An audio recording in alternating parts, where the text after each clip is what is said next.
Will do. Well, let me start with this story for you. At first I was afraid. I was petrified. But then I took public speaking lessons. So thank you so much for having me today, Lisa. Really, really pleased to be here. And I am going to talk about how to think on your feet and handle difficult conversations. And I know that difficult conversations are one of the things that Lisa had said that had been flagged up by some of you. Is that right? Anyone here interested in that? Yeah? And how much interest is there on how to think on your feet and know exactly what to say at the right moment? Yeah, quite a lot of interest. Fantastic. So, I always like to start with a few quotes. Here's one from Marie Curie, and she said, "Have no fear of perfection because you will never, ever reach it." Now, how many of you here are perfectionists? Probably quite a lot with the work that you do, right? Because it's got to be pristine most of the time. However, when it comes to communication, it's not a science, is it? It's just something that we have to try and get as best we can in that moment. And some of us naturally have it, and some of us have to work a bit harder at it than others. Now, here's another one. The most courageous act is still to think for yourself out loud.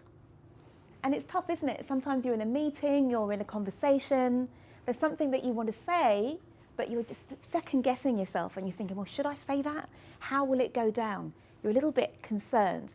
And so as a result, often the moment goes and then the opportunity to say what we wanted to say just passes by as well. Okay, this final quote is from someone who's not quite as famous as the last two, but she's working on it.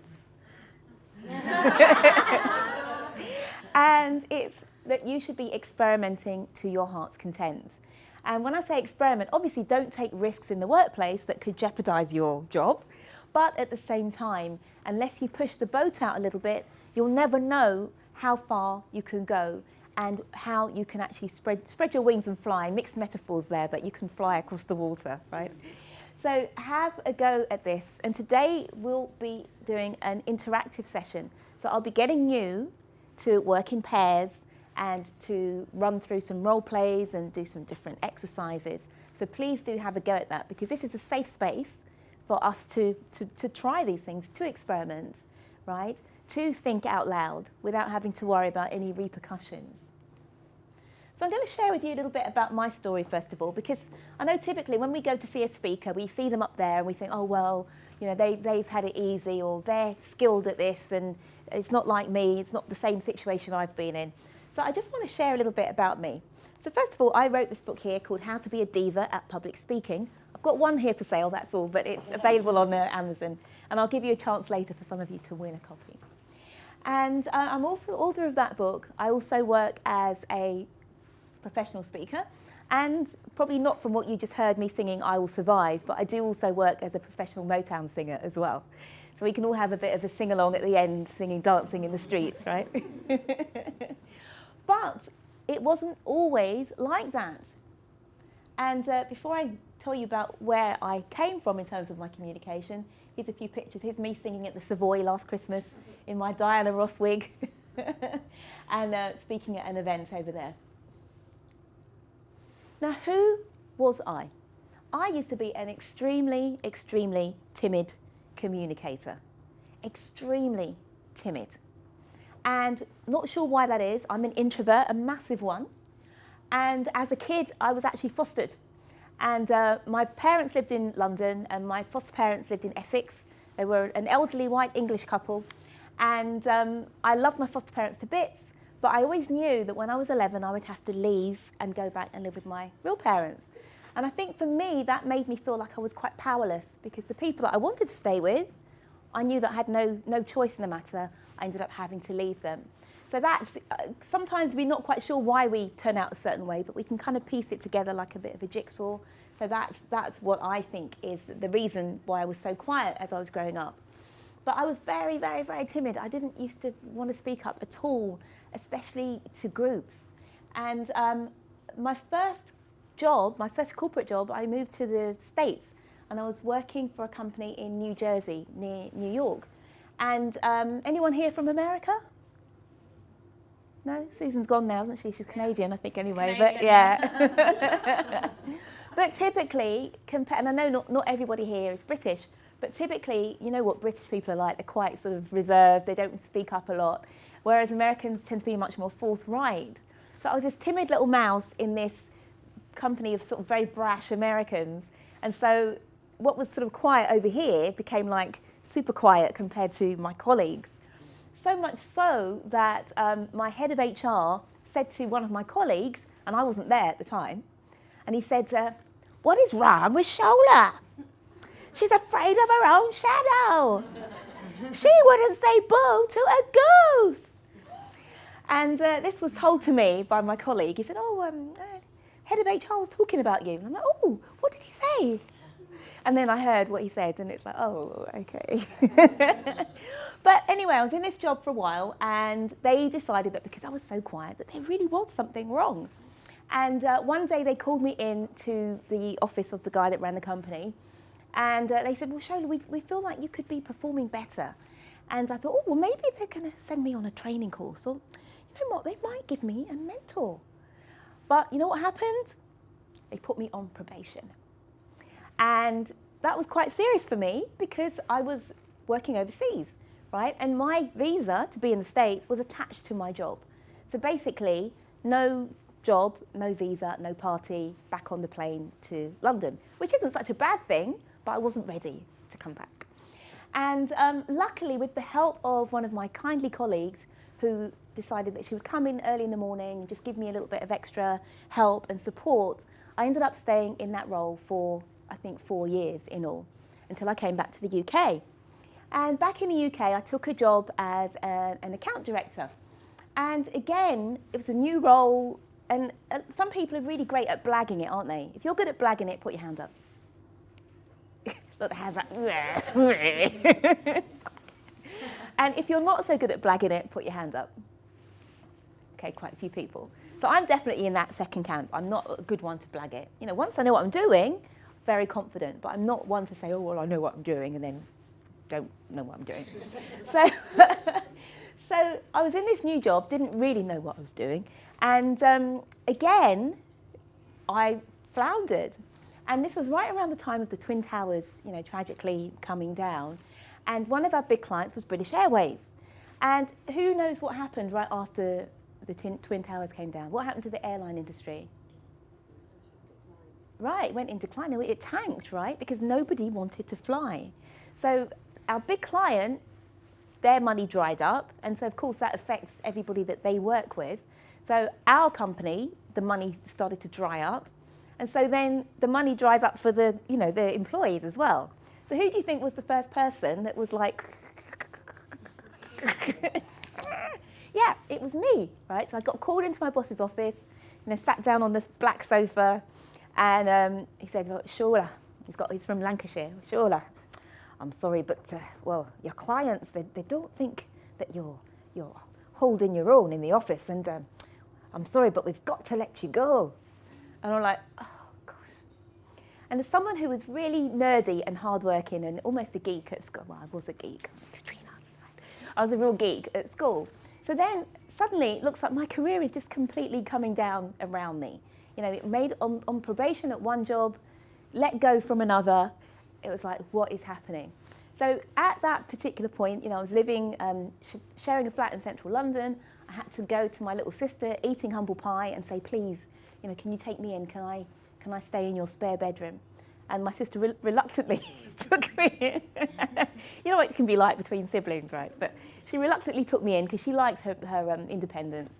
Took me in, and I ended up staying with her for, I don't know, 5 or 6 months.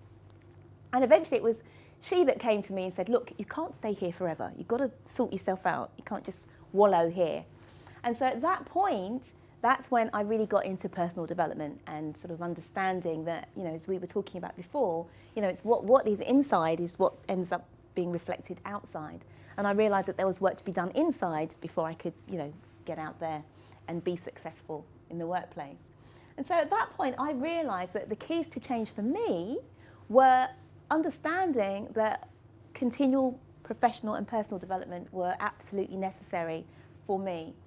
Also, it was around being authentic, because quite often, especially in the workplace, we feel that we've got to put on this kind of fake persona. You know, we've got to be this character that we're not really, just to survive and to thrive in that workplace. Whereas really who we want to be is who we really are, but we're not sure if that person can survive in those particular environments. And I realised that for me, being authentic was a huge one, because I don't pretend very well. And then, of course, communication skills.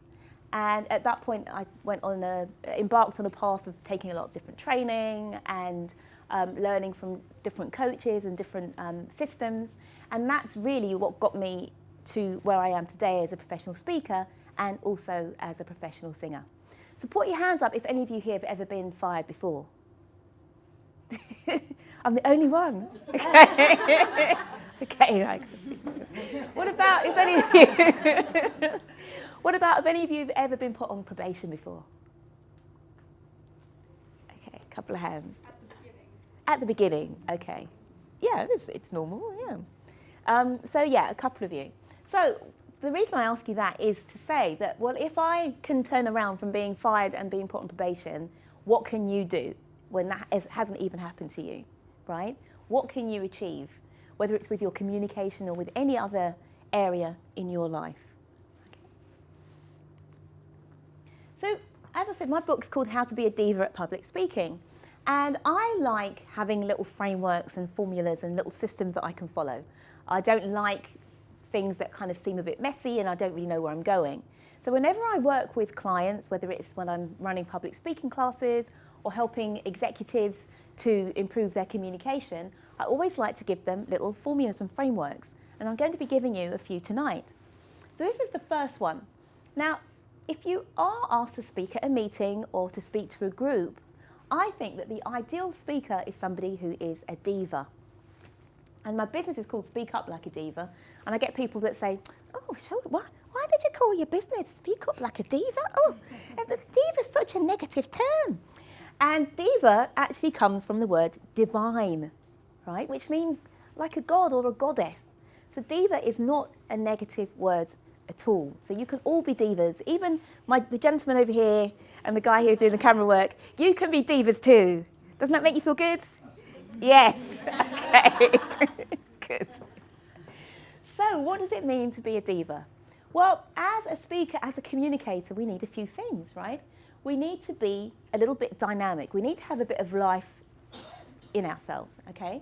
Doesn't mean you've got to run around the room and jump up and down, but in your own way, we can all be lively, right? Some people like to use interesting language. Some people are very dramatic and they pause a lot. Some people use a lot of difference in their volume and the range of their voice, the pitch, okay? There's lots of different ways that you can be dramatic when you communicate. And quite often it's the fact that you're not the same all the way through that's going to get people leaning forward and listening to you and paying more attention, okay? The second thing is to be inspiring. And typically to be inspiring, to connect with another person, they need to hear some kind of story from you. Okay? Even in a work setting, you might tell a story about a former client or a story about a project in your office that catches people's attention. So that's what connects one individual to another. It's the storytelling. And that's why I always tell my story, because otherwise I'm just another person that just comes and speaks to you and then goes away. Okay? You're more likely to remember the story than you are any of the stuff that's going to follow tonight, probably, right? So inspiring is all about storytelling. Then we've got valuable.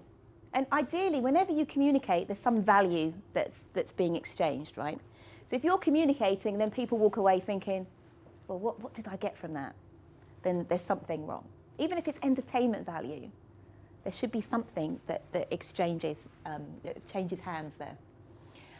And then finally, it's about being authentic, which goes back to my story that I was sharing before. You want to do that in your own way. And quite often when we're communicating, especially when we're under pressure, like we're in meetings, we kind of feel like we've got to be like, you know, that executive that we look at and admire, or like that other person over there who does very well with their communication. But maybe we can excel in our own way. And we've just got to take some time and figure out what is our way. Who do you want to be? Do you want to be someone who's quiet and thoughtful? Do you want to be someone who's very loud and somebody who kind of imposes on the whole room? That's for you to decide. yeah? But understand that you can be any of those things. And the more you understand who you are and how you want to do it, the stronger you will be as a communicator and as a character in any environment. All right, so here's a little bit of a summary of that dynamic, inspiring, valuable, authentic, my little diva framework. But authentic is about being your best self, staying true to who you are, valuable, making sure if you're going to speak to a meeting or to a room, make sure you do research, understand who's going to be there, what do they expect to hear from you. Inspiring, about connecting with your audience with stories. And then finally, dynamic, going backwards, is being lively and engaging in your own way. You could be an incredibly quiet person and still have the room enthralled by everything you say. Anyone here ever seen any James Bond films? Yeah, everybody, right. So the character that Judi Dench, you know the actress Judi Dench, the character that she plays is, in real life, is a woman called Dame Stella Rimington, who was the head of I think either MI5 or MI6 for many years in this country. And I went to see her, it was like a ladies' lunch thing, and she was the main speaker. And she's probably about, 70 now. And she shared that she's got macular degeneration, so she's kind of going a little bit blind. And she stood in her place the whole time when she spoke. She spoke for about half an hour. And she stood still, she didn't move, she didn't do any dramatic gestures, she didn't pace around, right? She didn't do any of that. But the room was completely fascinated by every single word that she said. Because if you can imagine someone like that, the stories that she was telling about, the Cold War and different countries and spies, and she had so much that was fascinating to say. She didn't need much drama at all. Enough with just the stories that she was telling. So to my mind, that was a real example. You always hear this like, oh, put your hand here and move this way and do this, right? You don't need to do any of that if you've got the right stories to tell and you're being authentic to yourself. Okie dokie. So what I want to do today is this. I want to give you two little structures that you can use. One is for when you're perhaps in a meeting or you're sharing ideas or information at work. And then the second one is when you have to tell some kind of story, or perhaps you're telling a story about a client or something that happened and you're relaying that back to somebody else, whether it's in a meeting or one-to-one. And then what we'll end up with is looking at some top tips for communicating in difficult circumstances. How does that sound to you? Yeah? So the first one is a very simple structure, and I call it the PEEP framework, okay, or the PEEP structure. And this is brilliant if you ever have to share your opinion, your point of view, okay, share something that happened in a concise way. Now what can happen is when we're under pressure, we can often start to just sort of go off all over the place, and I certainly do it. And using frameworks like this really help to keep you on track. So how does PEEP work? Well, the first thing is if someone said to you, for example, well, what's your opinion on, what's your opinion on traffic in central London? Do you think traffic should be banned, right? Apart from emergency vehicles. So the very first thing you do with this is you state your opinion. So I might say, oh, yes, I do think they should ban all traffic apart from emergency vehicles, right? Then the next thing is you need to give 3 bits of evidence to support that, or 3 reasons, 3 stories, 3 examples, just 3 of something. And the reason why we use 3 is because 3 is a nice round number for people to absorb. Typically, if we just give 2 reasons, it just feels like it's not quite enough. And if we give 4 or more, people often forget. Okay, so 3 is just a good number. So what we would do, I would say, okay, yeah, I do think we should ban vehicles from central London. And you can just say, well, let me give you three reasons why, okay? So as soon as you say to somebody, well, let me give you 3 reasons, they go, wow, they're prepared. They sound really bright. Oh my gosh, right? Now you may not have 3, you might have 2 to start with, and you're like, oh my God, yes. But typically, you can come up with something, even if it's like a weak one to finish with, right? But it just sounds so bold and so prepared if you say, let me give you 3 reasons why. Also, it keeps you on track. As soon as you've said 3, you know you can't speak for half an hour and tell them about, the kitchen sink and the this and that and the other, right? So it's good for you and it's good for the listener because it sounds like you're organised and you know where you're going. So I would say, okay, well, what are my 3 reasons? Okay, first of all, it means that the buses get me into work quicker because there's no competition on the roads. Secondly, it can be very polluted and sort of difficult to breathe in the summertime, and therefore I think that's another good reason why. And then thirdly, so I've only got 2, right? So I'm like, oh, okay, what could number 3 be? So I could even say, well, thirdly, you know what? I don't suffer from asthma, but my friend's son suffers from asthma, and I know that asthmatic people find it really difficult to be comfortable in the city when there's a lot of pollution. It's like, did it, 3, right? So then you say, so all in all, I do think that we should get rid of non-emergency vehicles from central London. So does that make sense how that works? Yeah? And you, obviously, if you're in a meeting or something, you know what you're going to be talking about. You know the evidence, you know where you're coming from. So it should be quite easy for you to find 3. But if you can't find 3 individual discrete examples, as I say, you can just kind of go a bit broader and go in a bit more detail on maybe the second one, and no one will say, oh, well, hold on, that's not a different one. They'll just say, oh, yeah, that makes sense. Okay? So what I want to do now is we're going to do an exercise in pairs, and I want you to all get a chance to practice this PEEP framework. So the question that you have to answer is this. Okay, first of all, so with somebody that's sitting near you, I want you first of all to say who you are, just introduce yourselves. Then I want you to say one thing that you love best about your work.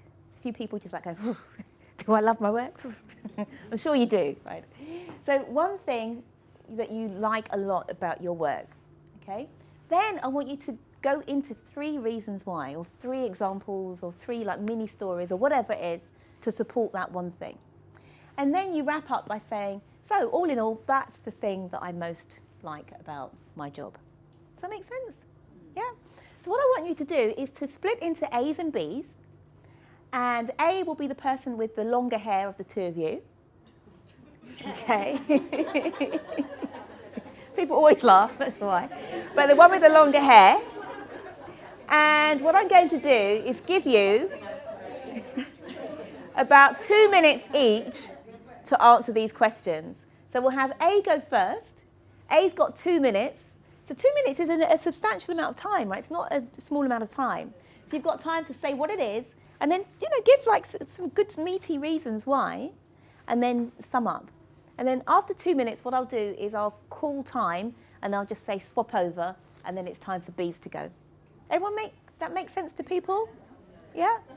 Fantastic. All right, A's, off you go. You've got 2 minutes. 10 seconds left.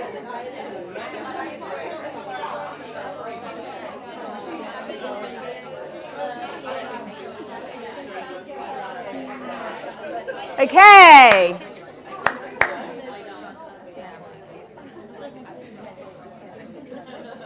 Fantastic. So obviously none of you had any problems at all using that framework because I heard a lot of talking just then. So let's hear from a couple of you. Let's hear from 1A and 1B, what you shared using that framework.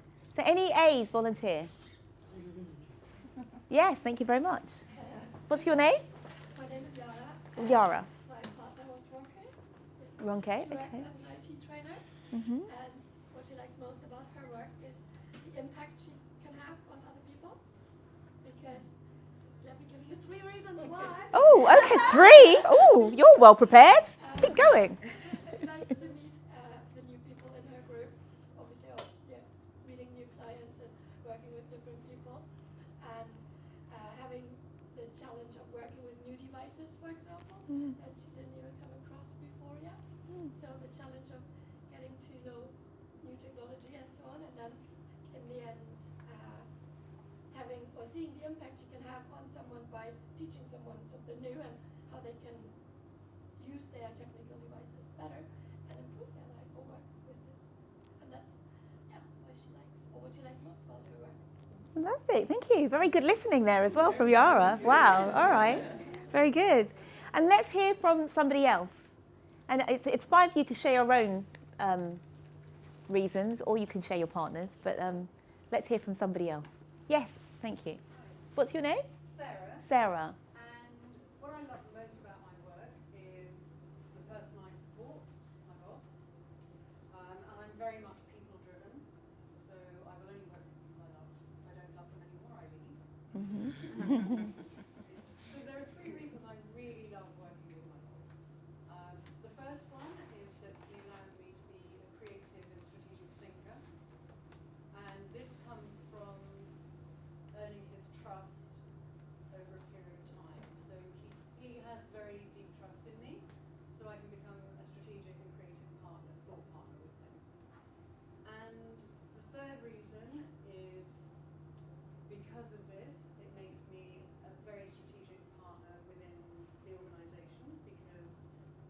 I get him and I can represent him and I can be both my best self and his best self.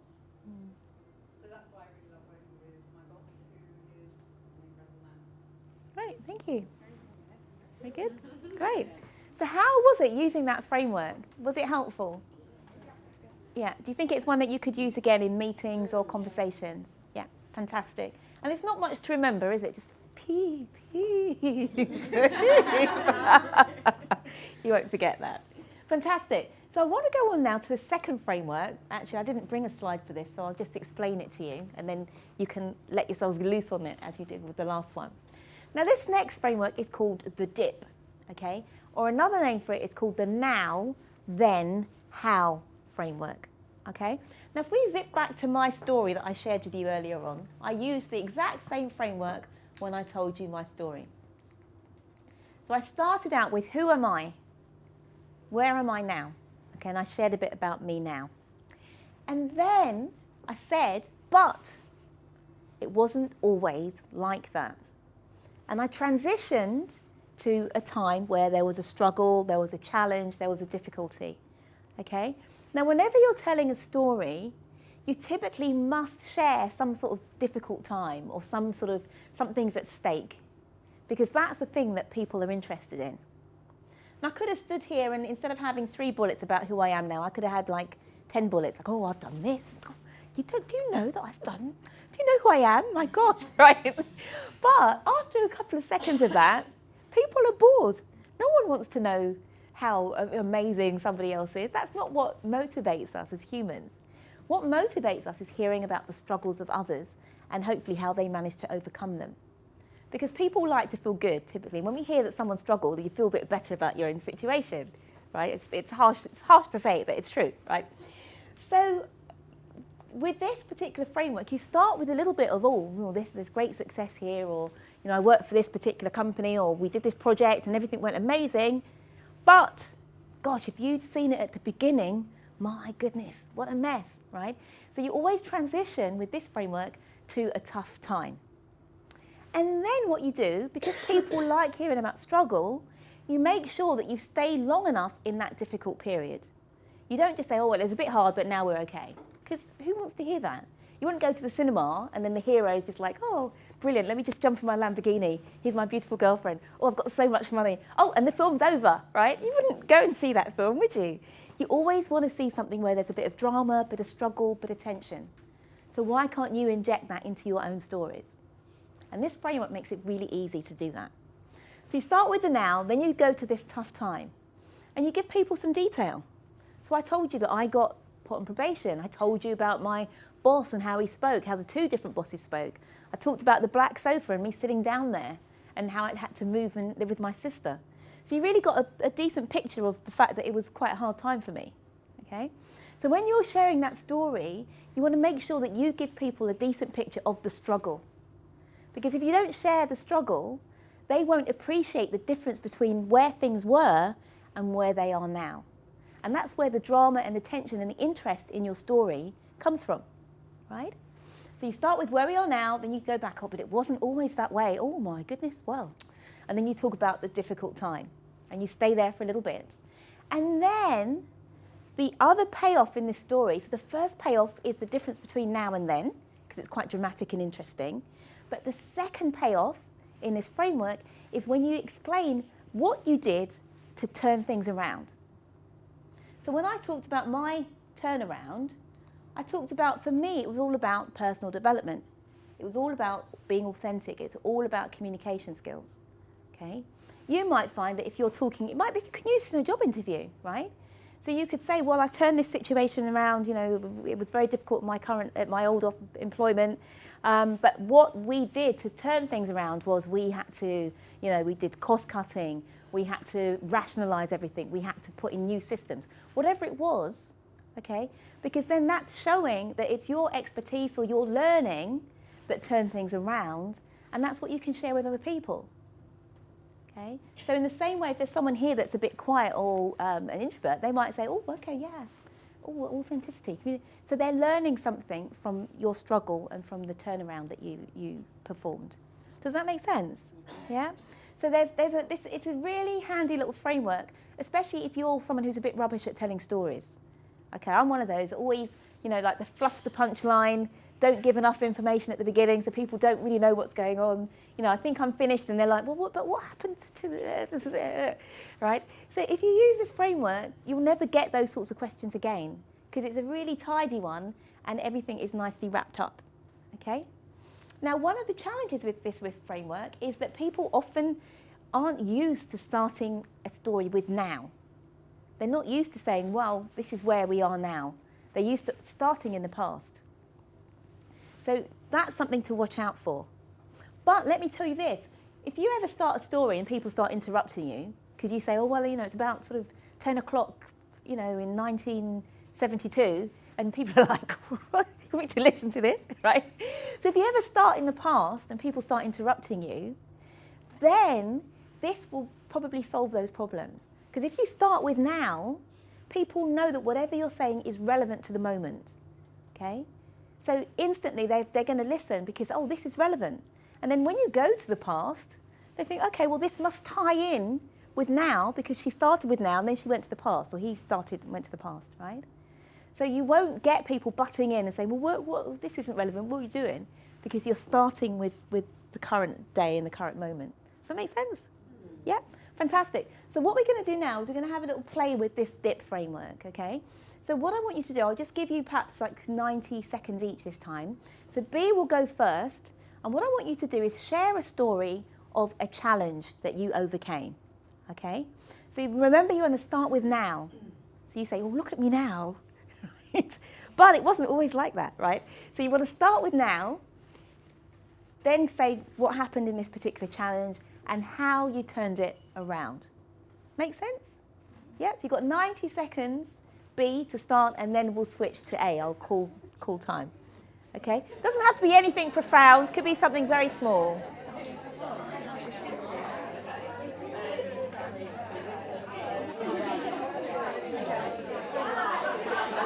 Right, swap over. So A's, it's your turn to be swapping over now. So A's, it's your turn.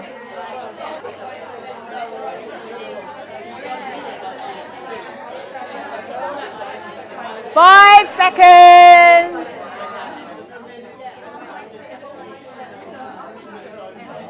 Okay.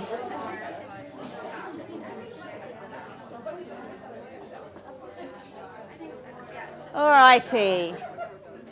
So and I'm sure everyone else in this room, would love to hear a couple of people's DIP stories. So would anyone like to share their story? Yes, thank you. I have a 32-year-old daughter who's got 2 children. She lives in Newcastle. At the age of 15, she was diagnosed with cancer, and it was the worst time of our lives. I have 2 other daughters, and the next 5 years, all I ever did was care for her, make sure she was okay, up till the age of 21, because because it was so aggressive, they weren't sure if it would return. So after 5 years of just focusing my life, leaving everything, just me and my daughter, and the other 2 obviously, but unfortunately didn't get that much attention from me at the time. Now, after she was given the all clear, she could decide to get married, finish her degree, but the only downside was she was told she couldn't have children. But I told her to keep faith, and she's got the most beautiful girls too. One's 4 and one's just born 3 weeks ago. Fantastic, fantastic. Wow, beautiful. I have to say, I have got 7 grandkids. Okay? Each one for each day of the week. I'm going to stop now. I don't want any more because I don't want to be grandma anymore. It's too much work. Great. So what would you say was the lesson? So in terms of the how bit? I think because obviously I'd gone through a divorce before that, and I wasn't quite as strong as I thought. I didn't think I was as strong as I was, but my daughter showed me the strength with the positivity she had. I have great admiration for her. She never once faltered in the positivity, whereas I wanted to curl up and die at times, because watching your own child with pipes sticking out everywhere is not the most, no parent wants to see that. So I found out how resilient my child is, and I found out how strong I was. So we can go through any dark corner of the world and have light shine through. Thank And you. that's why I think my pessimism turned into optimism after that. Yeah. So I Fantastic. just tend to look at things on the bright side nowadays, because I think I've achieved a lot with my 3 daughters and 7 grandkids. Thank you. Thank you for sharing. Yeah. It's very easy to be pessimistic as well, isn't it? So hearing stories like that does uplift us. Fantastic. And one other story, please. Someone else want to share? Doesn't have to be as dramatic. Yes. Hello everyone, I'm Lucy. I work as a marketing assistant and personal assistant to my marketing director. I came to London 4 years ago with almost zero English and without a job. And I had to find a job within 1 week because I moved into my friend's house. She used to work as an au pair, so basically I moved into her host family basically.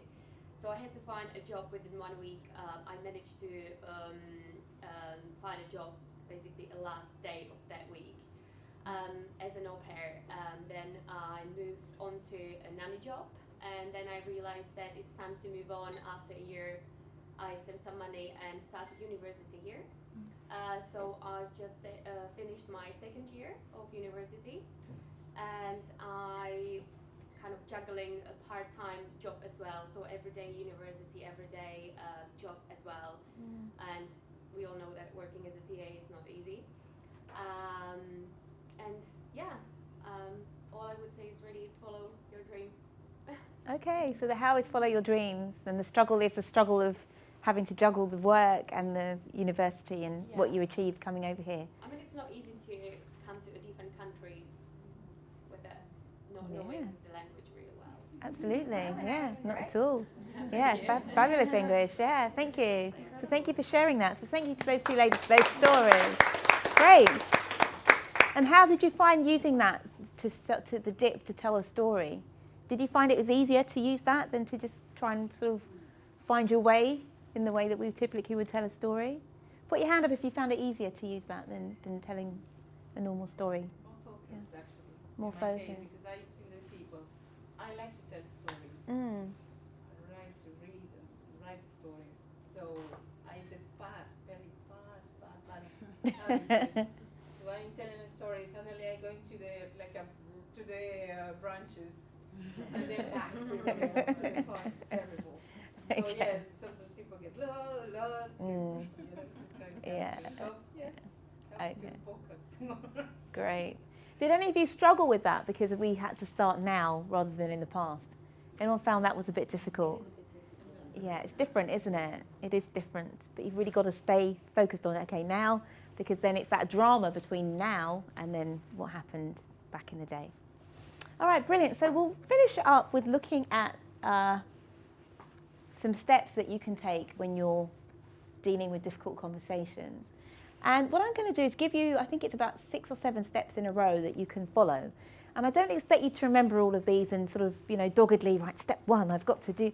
But each of these steps on their own could be enough to help turn around a situation. So even if you go home remembering just 1 or 2 of these steps, it's still going to be enough to help you move forward. And what I will do is I'll give you an opportunity a little bit later to, I don't tend to give out the exact slides as they are, but I'll condense them and give you an opportunity to take home these steps, or I'll send them to you by email. So difficult conversations, okay, so we've all had those days where we feel a bit like this, right? And the key is when you're about to, yeah, a bit of a stereotype there, right? So when you're about to have that conversation with somebody, obviously when we're emotional, we're not thinking clearly, we're not rational, and we often can just do something that can jeopardize, our position. So easy to say don't get emotional, but don't react in that moment. We've all had that email and you're like, what the heck? And sometimes you need to just take a breath and just, okay, no one will die if I don't do this email right now. I'm going to come back to this when I've had a moment. So the first thing is you want to get clear on the outcome that you want.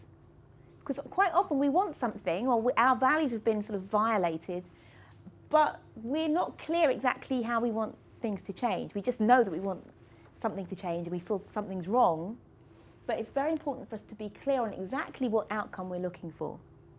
And then also to decide on your energy. And when I say decide, it's your decision, it's your choice.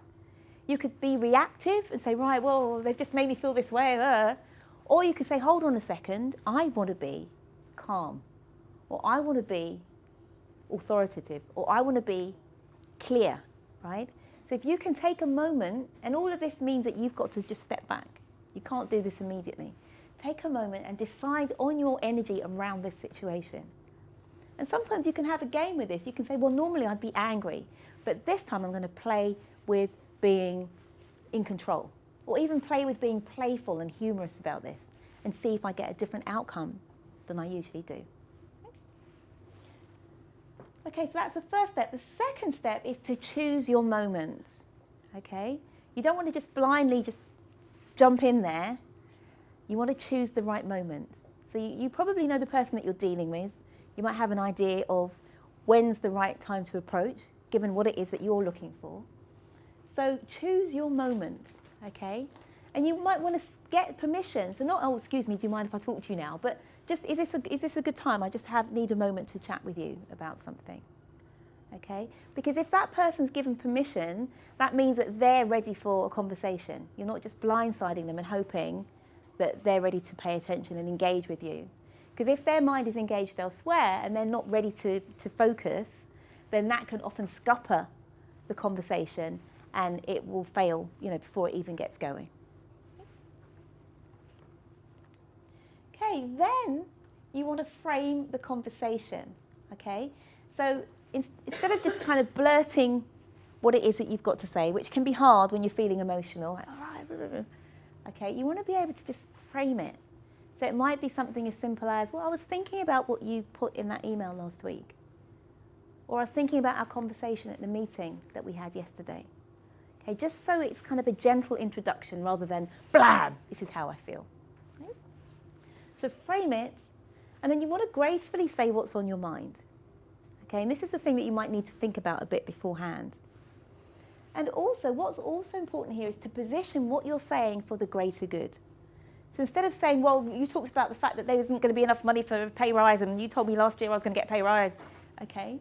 You might come in with, well, I understand that the company's struggling a bit at the moment, and I'd just like to understand where that conversation about the pay rise last year fits in this new context, okay? So it's saying that you understand the bigger picture. It's not all about you, okay? Because that's going to soften the person that you're talking to before you go into the point that you want to make. Okay, then you want to take responsibility and own your feelings. And quite often, if we feel that the other person is in the wrong, we're in this position where, well, I'm right, they're wrong, I've got no responsibility here, it's all about them.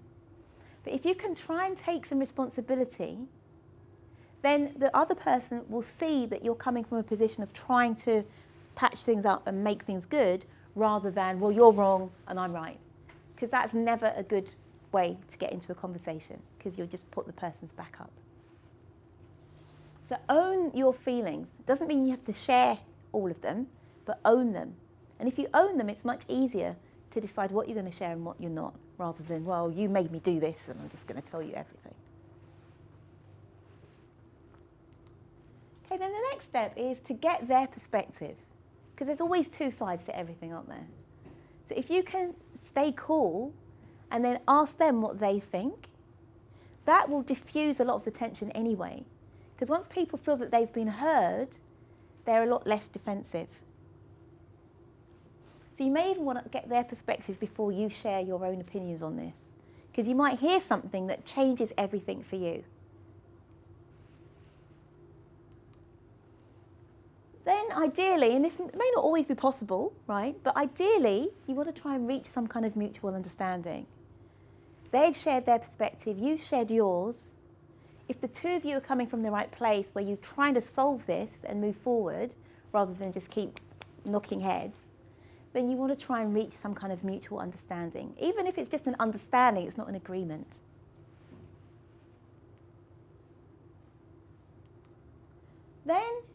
You want to arrive at some kind of resolution, because you want to be able to leave this behind you and move forward. If it's not resolved, it will keep coming back. So you might say, okay, well, what's the resolution here? You might ask them, and then they might ask you, or you say, well, okay, I've heard what you said. I think the resolution might be this.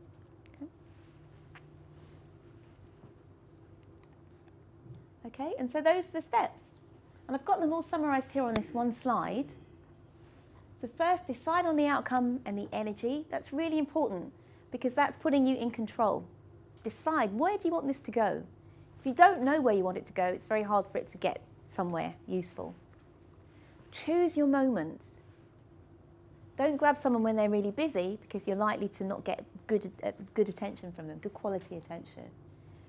Frame where you're coming from and share what you've got to say about this.